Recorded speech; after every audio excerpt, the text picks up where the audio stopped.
Première étape de notre tutoriel Full Face Injection, nous allons associer toxine botulique et filler, mais avant toute chose, l'analyse esthétique du visage est primordiale.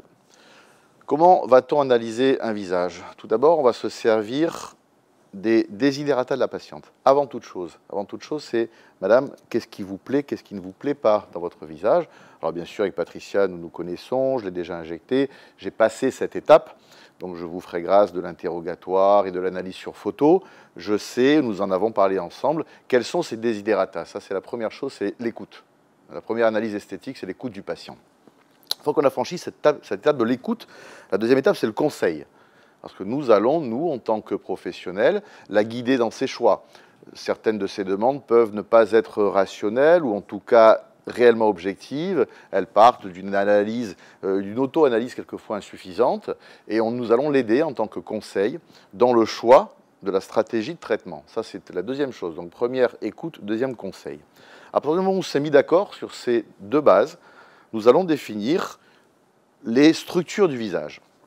Et on peut diviser le visage classiquement en tiers supérieur, tiers moyen, tiers inférieur. C'est une des bases de division. Ou alors en tiers médian, c'est-à-dire la partie centro-faciale et les tiers latéraux, la partie latéro-faciale. Sur un plan embryologique, on est plutôt dans cette deuxième catégorie, c'est-à-dire qu'on considère que toute la partie latéro-faciale dépend sur le plan embryonnaire du platysma primitif, donc on va avoir un point d'équilibre au niveau du modiolus et l'ensemble facial inférieur et cervical vient des structures du platysma primitif, alors que l'ensemble du masque facial qui va comprendre le front, les yeux, le nez et la région péribuccale dérive du sphincter cali profundus.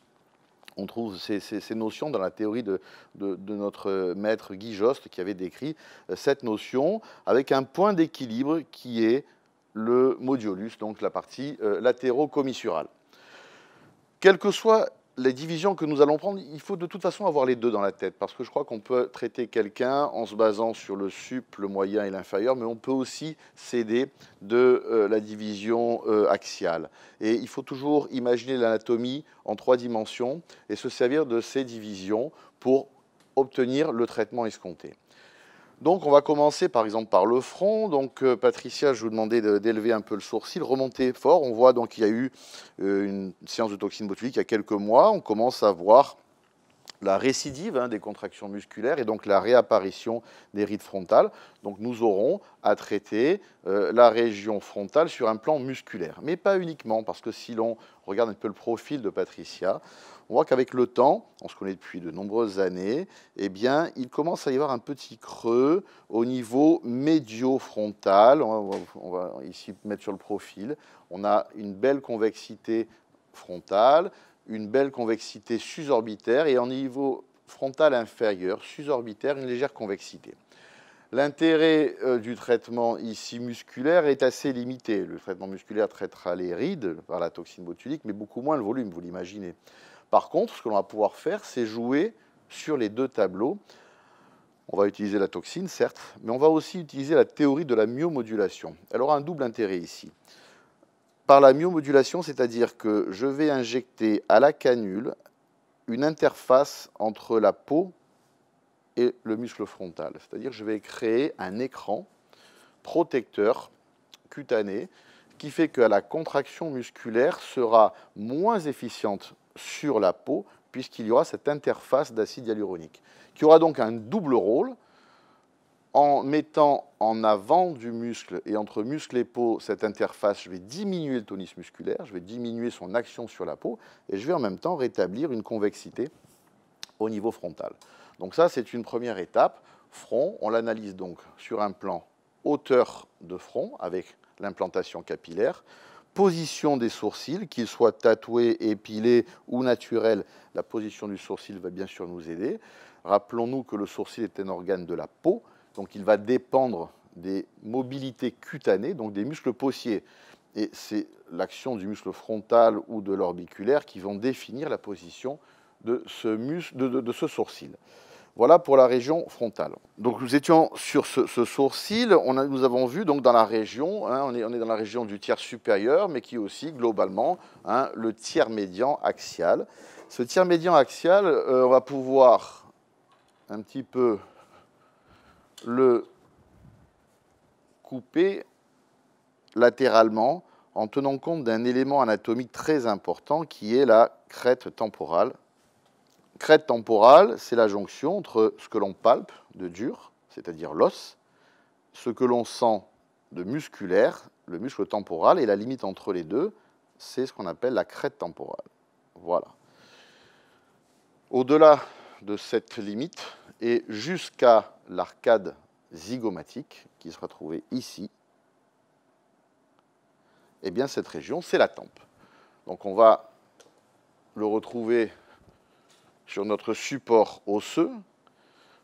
Vous allez avoir la région frontale, et on a exactement sur mon petit squelette la dépression que je cherche à corriger chez Patricia, c'est-à-dire ce creux qui est dans la région frontale inférieure.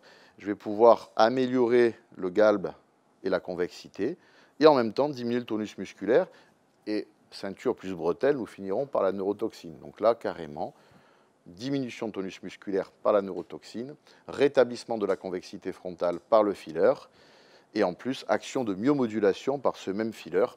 Et je vous en ai parlé de l'interface entre peau et muscle. Latéralement, j'ai dessiné donc ma crête temporale, et puis cette zone qui correspond à la limite ici, entre la fosse temporale, où le muscle temporal va venir se positionner, et la région frontale, où les muscles sont beaucoup plus superficiels, sont des possiers, à l'inverse du muscle temporal qui lui est un muscle manducateur, c'est un élévateur de la mandibule, qui est un muscle profond. Là, on n'aura que des muscles superficiels, essentiellement le frontal. Et tout autour, l'orbiculaire, mais tout ça, nous allons le détailler. Mais l'important sont ces bases osseuses. Les bases osseuses pour l'analyse esthétique, on a dit le front, souvent cette région médiofrontale un peu creuse, avec une proéminence encore plus marquée souvent chez l'homme de ce qu'on appelle l'arcade, mais qui en fait correspond donc à la région sourcilière et orbitaire supérieure. Enfin, le relief osseux de ce qu'on appelle vulgairement la pommette, mais qui est en fait l'extrémité antérieure du zygoma, l'os malaire, qui correspond ici à la projection très importante de cet étage, donc est à la limite entre le mid-face et la partie centrofaciale selon la division que vous utilisez. Donc les points de projection qui vont être importants pour donner à un visage une réelle image en 3D, la 3 dimensions du visage, ça va être le relief orbitaire, le relief malaire, le nez, et enfin la mandibule avec notamment la projection du gognon, la projection génienne, associée, comme toujours, à un articulé dentaire qui doit être le plus parfait possible, parce qu'on ne peut pas avoir de beaux profils, on ne peut pas avoir de belles images en 3D si on n'a pas un support dentaire de qualité.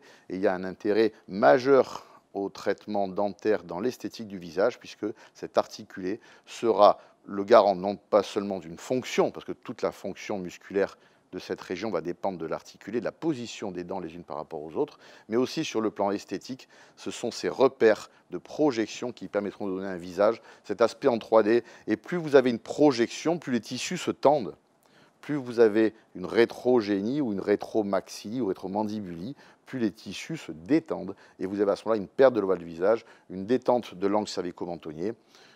En vidant la région malaire, vous allez avoir ce qu'on appelle un vecteur négatif, avec une paupière qui a tendance un petit peu à descendre, et à ce moment-là, à creuser la vallée des larmes, à creuser le sillon médio-jugal, voire à accentuer le sillon nasogénien. Donc, ces bases osseuses sont essentielles à comprendre, et on ne peut pas concevoir, moi je n'injecte quasiment jamais sans un support, encore aujourd'hui, un support osseux pour comprendre exactement les plans d'injection. Il y a des plans de sécurité, et il y a les plans où vous obtiendrez la réelle projection de ces bases osseuses dont il faut se servir. On utilise aujourd'hui des fillers comme des véritables implants, et ces implants amèneront des supports, des piliers de force au tissu mou, et vous obtiendrez ce qu'on appelle vulgairement le liquid lift, le lifting liquide. C'est en fait avec des produits liquides, on va arriver à reconstruire des bases osseuses qui donneront toute la projection à votre visage.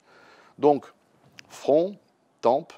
Et puis on arrive sur cette région périorbitaire où là aussi, ce qui est important, je viens d'en parler, c'est la région malaire, orbitaire inférieure, avec cette descente liée à la perte de volume, souvent des tissus mous de la région du midface. Mais il y a aussi souvent un creux qui se forme au niveau de la région infrasourcilière. Et on sait aujourd'hui que l'on va pouvoir injecter cette région pour redonner une plénitude. Souvent, les blépharoplasties chirurgicales ont eu trop tendance à creuser les yeux, pensant que le fait d'enlever rajeunissait, c'est une erreur fondamentale. Prenez les photos d'une enfant de 15 ans, vous ne verrez jamais un ou une enfant de 15 ans avec un œil creux, ça n'existe pas. La jeunesse, ce n'est pas le creux ou l'ombre, c'est la convexité, le volume, la lumière, la projection de la lumière. Un creux va capter l'ombre et la convexité va capter le flash et la lumière.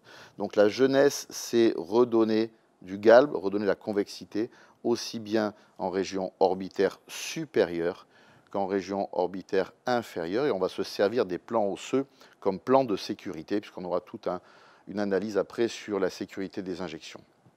Donc on a vu le front, on a vu la tempe, on a vu la région malaire, la région orbitaire, le nez. Le nez est l'organe essentiel de ce qu'on appelle le midface, quand on a cette division en 3 tiers, et puis bien sûr l'organe essentiel de la région centrofaciale quand on a notre division axiale.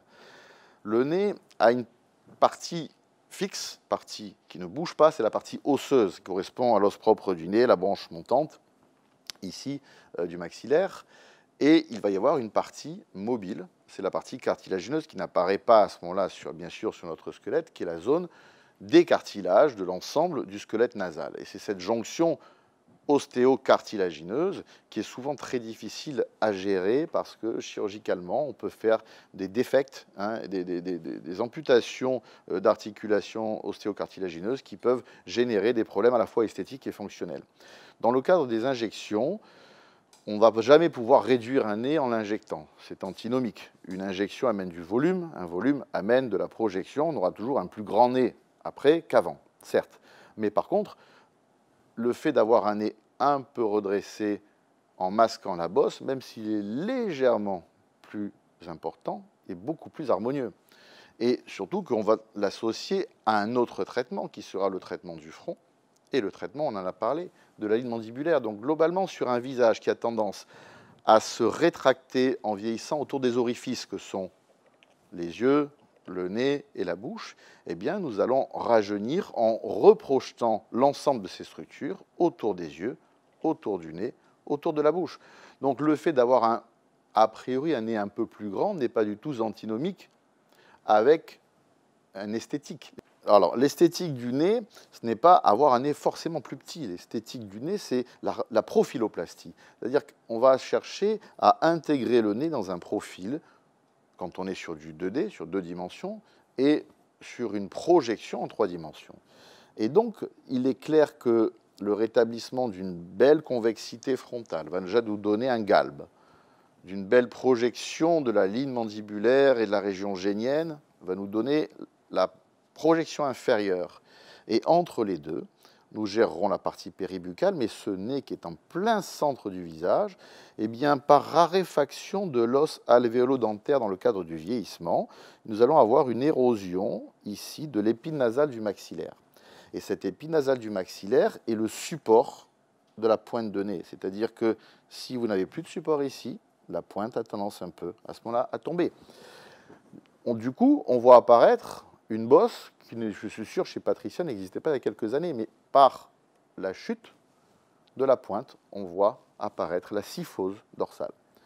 En rétablissant une meilleure projection et un meilleur support exactement au niveau de l'épine nasale du maxillaire, je redonne à ma columelle un aspect de tuteur, à ma pointe une rotation céphalique, c'est-à-dire vers le haut, et je masque ma bosse par une petite injection et j'obtiens un nez parfaitement droit, parfaitement intégré dans ce que j'appelle la profiloplastie, front, projection du nez, projection de la ligne mandibulaire et bien sûr restauration à la fois dentaire, on en a parlé, de l'articulé dentaire et du traitement des lèvres. Donc voilà déjà sur cette analyse esthétique ce que l'on peut dire sur les bases osseuses. Cette région, on en a parlé, la région malaire, où tous les vaisseaux et les nerfs se trouvent assez concentrés. Hein. On va redéfinir toute l'anatomie de la région. Et c'est cette région malaire, et c'est notamment cet espace qu'on appelle l'espace prézygomatique, c'est-à-dire le souffle, le suborbito-oculifate, qu'au contact de l'os, nous allons pouvoir à la fois reprojeter et remonter cet espace clos de l'espace prézygomatique pour projeter, remonter la pommette, qui donnera une meilleure reposition de la paupière inférieure, puisque beaucoup de gens pensent que ceci est lié à une détente et une élongation de la paupière inférieure par excès de peau. Non, c'est en fait un manque de gras, une migration vers le bas de cette région du mid-face qui entraîne la paupière vers le bas, créant cette espèce d'œil rond, hein, et d'œil triste. Repositionner la pommette, repositionner les structures, la paupière inférieure se remet en bonne position, se remet en place. Voilà l'analyse esthétique. Donc, globalement, notre plan de traitement sera, quelle que soit la division choisie, axiale avec centrofacial, latérofacial, ou tiers sup, tiers moyen, tiers inf, de toute façon, nous allons choisir de traiter le galbe frontal et la tonicité musculaire. Je vous disais, 2 points d'équilibre dans un visage, le sourcil, la commissure labiale. Ça, ce sera le rôle de la neurotoxine de préserver ces points d'équilibre en les utilisant à bon escient. Je m'explique. Hausser les sourcils. Ok, d'accord, elle va créer des rides avec la contraction du muscle frontal, mais surtout, elle va élever son sourcil. Ça, c'est important. À l'inverse, fermer les yeux très fort, très fort. Là, elle va abaisser le sourcil, créer des rides de la patte doigt, des bunny's lines, et c'est son orbiculaire qui va, en se contractant, abaisser le sourcil, créer des rides, certes, mais protéger l'œil. C'est l'organe de protection. Froncer l'air très en colère au milieu, là. Et là, bon, on a encore les effets positifs, mais je crois l'autre fois, voilà, un peu plus ici. On a les effets encore séquelaires de la dernière injection de toxine, mais il y a les contractions des muscles glabellaires, et notamment corrugator, procerus et orbiculaire. Donc tout ça, on va les redessiner. Il faut dessiner ces muscles parce que tous ces muscles participent à la dynamique du sourcil, qui est un point d'équilibre dans le visage, au même titre que la commissure labiale. Et tout le principe des émoticônes sur votre téléphone portable, c'est l'analyse de ces 2 points. Vous montez le sourcil très haut, c'est le côté surprise et ouverture du regard. Vous l'abaissez, c'est la tristesse. Vous concentrez au milieu, c'est la colère et la concentration. Vous ouvrez complètement, là aussi, c'est la surprise. Vous levez les grands zygomatiques, vous levez le modiolus, c'est cette expression de joie liée à l'élévation latérale, par opposition à l'abaisseur de la commissure qui donnera la tristesse et l'amertume. Donc ces 2 points, c'est exactement les figurines de vos émoticônes. Et à chaque fois, il va y avoir un équilibre musculaire entre élévateur et abaisseur. Donc l'analyse d'un visage, on a dit il y a l'analyse osseuse. On va faire ensuite une analyse musculaire. Nous ferons ensuite une analyse graisseuse. Et enfin, le plan de traitement d'injection.